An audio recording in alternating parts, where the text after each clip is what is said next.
જેથી જન્મદિવસ હોય ને આપણો જન્મદિવસ તે પાર્ટી ન કરાય, પણ અંદરને ઓળખાય, પ્રકૃતિને ઓળખાય. પ્રકૃતિ જો આપણને હરેક વસ્તુ નિસ્વાર્થ ભાવે આપે છે, અને આપણી ફરજ છે પ્રકૃતિ, પશુ, પક્ષી, વૃક્ષ, વનસ્પતિ તમામ વસ્તુનું આપણે રક્ષણ કરવું ને આપણી જવાબદારી છે. આજે આપણી જવાબદારી આપણે ભૂલ્યા છીએ.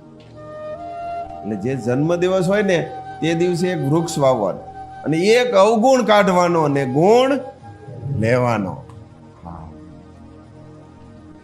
પ્રકૃતિ નિરંતર આપણને આપે છે. આપણે શું આપ્યું પ્રકૃતિનું?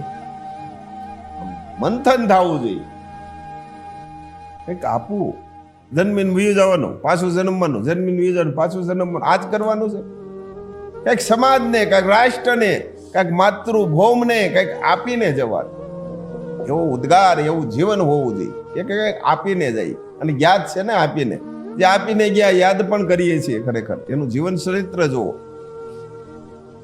અને જે કેટલા એમને વી ગયા, કોઈ યાદ નથી કરતું. હે, એવું કંઈક આપીએ.